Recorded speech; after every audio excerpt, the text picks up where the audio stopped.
নমস্কার সুপ্রিয় বন্ধুরা, দেখছেন এই মুহূর্তের আবহাওয়ার গুরুত্বপূর্ণ খবর। আজ 12ই জুন শুক্রবার চলে আসলাম গুরুত্বপূর্ণ আবহাওয়ার খবর নিয়ে। সুপ্রিয় বন্ধুরা, ইতিমধ্যেই প্রবল বৃষ্টির সতর্কবার্তা দিয়েছে আলিপুর আবহাওয়া দপ্তর।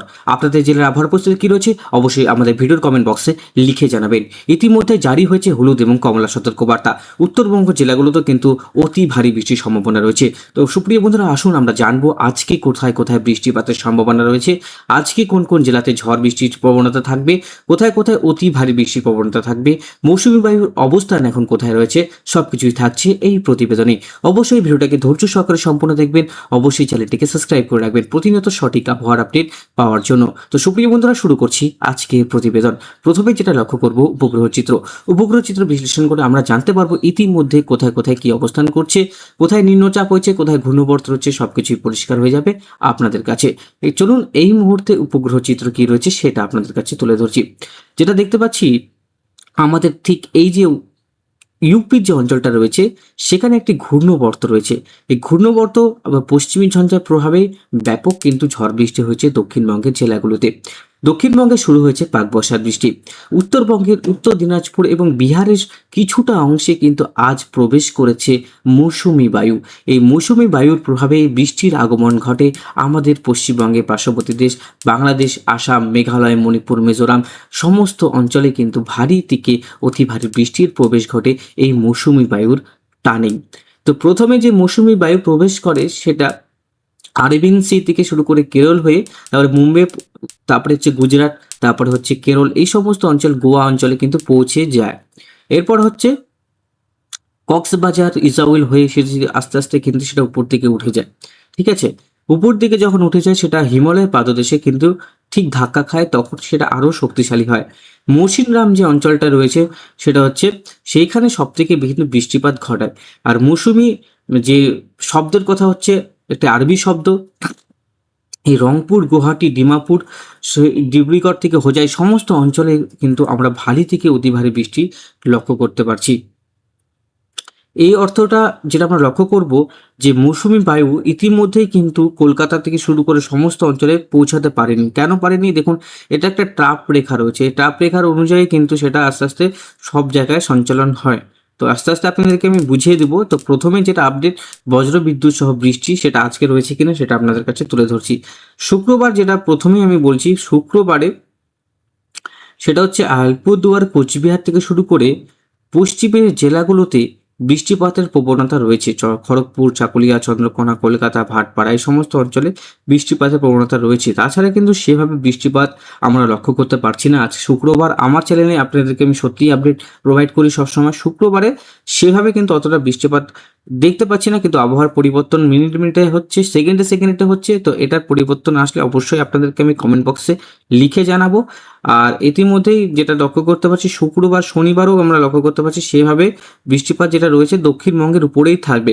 সেটা হচ্ছে শনিবারে দক্ষিণবঙ্গের প্রায় সমস্ত জেলাতেই দেখতেই পাচ্ছেন, কৃষ্ণনগর, বর্ধমান, চন্দ্রকোনা, খড়গপুর, তমলুক, হলদিয়া, তারপরে কলকাতা, ভাটপাড়া, হাবড়া, ক্যানিং, বারুইপুর, বর্ধমান সমস্ত অঞ্চলে অতি ভারী বৃষ্টি থাকবে। ঠিক আছে, পাবনা, যশোর, তারপরে এদিকে হচ্ছে নোয়াপাড়া, নিরাল, গোপালগঞ্জ, তারপরে খুলনা, তারপরে হচ্ছে কালীগঞ্জ, বেগারহাট, এই সমস্ত অঞ্চলে আমরা ভারী থেকে অতি ভারী বৃষ্টি লক্ষ্য করতে পারছি। এবার শনিবার যেটা লক্ষ্য করতে পারছি, শনিবারে আমরা লক্ষ্য করছি ভারী বৃষ্টি রয়েছে দক্ষিণবঙ্গে। দক্ষিণবঙ্গেও সমস্ত উপকূলে, দক্ষিণবঙ্গের যখন বৃষ্টিটা নিচের দিকে ছিল সেই বৃষ্টিটা কিন্তু বহরমপুরের দিকে উঠবে। তার মানে আমরা মুর্শিদাবাদ, মালদা, তারপরে এদিকে হচ্ছে কৃষ্ণনগর, বর্ধমান, নদিয়া ডিস্ট্রিক্ট, বীরভূম ডিস্ট্রিক্ট, তারপর দুর্গাপুর, বাঁকুড়া, আসানসোল, চিত্তরঞ্জন, খড়গপুর, তমলুক, হলদিয়া এই সমস্ত অঞ্চলগুলোতে ভারী বৃষ্টি। বাংলাদেশের যশোর, মেদিনীপুর, ঢাকা, কুমিল্লার দিকেও কিন্তু ভারী বৃষ্টি। উত্তরবঙ্গের দিকে মেঘলা আকাশ। রবিবারে কিন্তু উত্তরবঙ্গ সেভাবে বৃষ্টিপাত রয়েছে। সেটা হচ্ছে আলিপুরদুয়ার, কোচবিহার, জলপাইগুড়ি, বঙ্গরান এই সমস্ত অঞ্চলে। 15 তারিখে কি কেস? 15 তারিখে যেটা থাকছে, 15 তারিখেও কিন্তু দক্ষিণবঙ্গে বৃষ্টিপাত রয়েছে। 15 তারিখেও সেভাবে কিন্তু বৃষ্টিপাত উত্তরবঙ্গে নেই। বন্ধুরা, উত্তরবঙ্গে সেভাবে বৃষ্টিপাত নেই। এটা পরবর্তী সময় যে কতটা ভারী আসছে সেটা ভাবনা চিন্তার বাইরে। মঙ্গলবার এবং বুধবার যখন কেটে যাবে দক্ষিণবঙ্গে বৃষ্টি, উত্তরবঙ্গে কিন্তু তখনও সেভাবে বৃষ্টি না। বৃষ্টিপাত কিন্তু হবে না। 16 তারিখ থেকে বৃষ্টিপাত বাড়বে উত্তরবঙ্গের জেলাগুলোতে। এই 4 দিন উত্তরবঙ্গে বৃষ্টিপাতের পরিমাণ একটু কম থাকলে কিন্তু কিছু কিছু জায়গায় মৌসুমি বায়ুর প্রভাবে সে বৃষ্টিপাত ঘটবে। সেটা অনেক সময় আপডেট কিন্তু আমরা পাই না যে মৌসুমি বায়ুর প্রভাবে কিন্তু সেভাবে একটা যে বায়ু একদম লোকাল মেঘ সৃষ্টি করে, সেখান থেকে কিন্তু বৃষ্টিপাত প্রচুর পরিমাণে ঘটিয়ে দেয়। 1-2 ঘন্টায় প্রায় 100 মিলিমিটার পর্যন্ত বৃষ্টি হয়ে যেতে পারে। দেখতে পাচ্ছেন 17 তারিখ থেকে কিন্তু বৃষ্টিটা উত্তরবঙ্গের দিকে বাড়বে। 17, 18, 19 তারিখ থেকে উত্তরবঙ্গের জেলাগুলোতে বৃষ্টিপাত বাড়বে, দক্ষিণবঙ্গের জেলাগুলোতে বৃষ্টিপাত কমবে, যেটা আমরা আপডেট দিতে পারছি। 20 তারিখের পর থেকে এক্সট্রিমলি হেভি রেনফল আমরা লক্ষ্য করতে পারবো। 20 তারিখের মধ্যে কিন্তু এই যে মৌসুমি বায়ু সেটা আরও দ্রুত গতিতে এগোবে এবং আরও কিন্তু শক্তিশালী হবে। এরপরে গোটা নর্থ ইস্ট থেকে শুরু করে ইউপি, বিহার পর্যন্ত একটা ট্রাফ রেখা লক্ষ্য করতে পারছি। এই রেখার মধ্যে আমরা অতি ভারী বৃষ্টির প্রবণতা লক্ষ্য করতে পারছি। দেখুন দক্ষিণবঙ্গে 21 তারিখে কিন্তু আবার ভারী বৃষ্টি পাচ্ছি।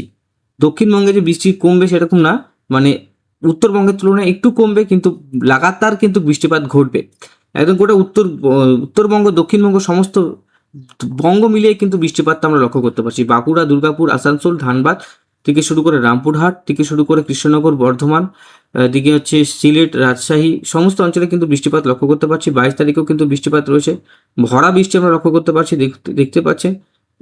এবারে 23 তারিখেও বৃষ্টিপাত রয়েছে। দক্ষিণবঙ্গেও বৃষ্টিপাত রয়েছে, তুলনামূলকভাবে উত্তরবঙ্গ থেকে কম, ঠিক আছে, এটা আমরা লক্ষ্য করতে পারছি। দেখুন প্রচুর বৃষ্টি আমরা দেখতে পাচ্ছি। যারা উত্তরবঙ্গে যাবেন ভাবছেন, যারা লাস্টের দিকে টিকিট করছেন, যারা 18-19 তারিখের পর থেকে পাহাড়ে যাচ্ছেন, আপনারা গুয়াহাটি যাবেন, আসাম যাবেন, সাবধান বন্ধুরা।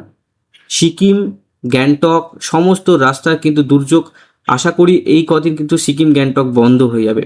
4-5 দিনের জন্য কিন্তু বন্ধ থাকবে, কারণ প্রচণ্ড বৃষ্টি থাকবে, রাস্তা অনেকগুলো ব্লকেজ থাকবে, ধস নামবে। এগুলো ফিউচার আপডেট বন্ধুরা মিলিয়ে নেবেন। 100% বলছি হবে। 19 তারিখ থেকে 26 তারিখ পর্যন্ত এই যে দুর্দশা, উত্তরবঙ্গের যে বৃষ্টি সেটা লাগাম ছাড়া হবে। এর জন্য কিন্তু প্রচুর বিপর্যয় থাকবে বন্ধুরা, আমি আগের থেকে আপডেট দিয়ে রাখছি।